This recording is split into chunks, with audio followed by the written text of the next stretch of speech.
আমি মাননীয় মন্ত্রীর কাছে জানতে চাই, আপনারা জানেন ঢাকা শহরের অত্যন্ত গুরুত্বপূর্ণ একটি প্রবেশদ্বার হচ্ছে যাত্রাবাড়ি ডেমরা। আমার নির্বাচনী এলাকা 2003 সালে সাবেক প্রধানমন্ত্রী মরহুমা বেগম খালেদা জিয়া এখানে একটি ল্যান্ডফিল্ড স্থাপন করেন বর্জ্য ব্যবস্থাপনার জন্য।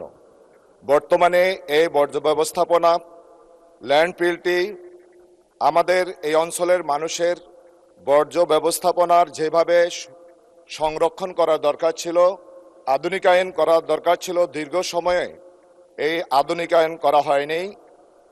ফলশ্রুতিতে বায়ু দূষণ আমাদের এই অঞ্চলের মানুষের প্রতিনিয়ত তাদের শ্বাসকষ্ট এবং সর্বরোগ বিভিন্ন সংক্রমণ রোগে আমাদের এই অঞ্চলের মানুষ আক্রান্ত হচ্ছে এবং ওই অঞ্চলের মানুষ তার বসবাসরত বাড়ি বাসা ছেড়ে সে অন্যত্র বসবাস করতে হচ্ছে। এই ক্ষেত্রে এলাকায় বিরূপ প্রতিক্রিয়া সৃষ্টি হচ্ছে, জনগণ চরম ভোগান্তির শিকার হচ্ছে। আমি মাননীয় মন্ত্রীর কাছে জানতে চাই, আমাদের এই বর্জ্য ব্যবস্থাপনা ল্যান্ডফিল্ডকে আধুনিকরণ কল্পে সরকারের কোনো পদক্ষেপ আছে কিনা? মাননীয় মন্ত্রী, মাননীয় স্পিকার, আপনাকে ধন্যবাদ। মাননীয় মন্ত্রী জনাব আব্দুল্লাহ আল মিন্টু। মাননীয় স্পিকার, আপনাকে ধন্যবাদ। আমি মাননীয় সংসদ সদস্যকে ধন্যবাদ জানাই এই প্রশ্নের জন্য। এই ব্যাপারে আমরা অলরেডি একটা সমীক্ষা চালিয়েছি, ওয়ার্ল্ড ব্যাংক চালিয়েছে, অন্যান্য বিদেশি প্রতিষ্ঠানও চালিয়েছে। আমি ওনার সাথে একমত।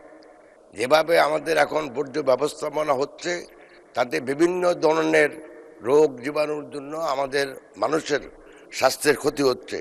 তবে মাননীয় সদস্যটা আপনাকে বলতে পারি যে আমাদের সরকার বর্জ্যকে সম্পদে রূপান্তরিত করার জন্য কয়েকটি প্রকল্প গ্রহণ করা হয়েছে। এর মধ্যে আমি যতটুকু জানি যে আমিন বাজারে একটা বর্জ্য ব্যবস্থাপনা প্রকল্প স্থাপিত হবে, যেই প্রকল্পে আমরা বর্জ্যকে এনার্জিতে বা শক্তিতে রূপান্তরিত করা হবে এবং প্রতিটি শহরে একই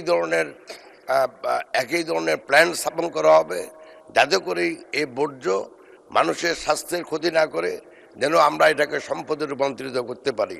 মাননীয় স্পিকার, আপনাকে ধন্যবাদ।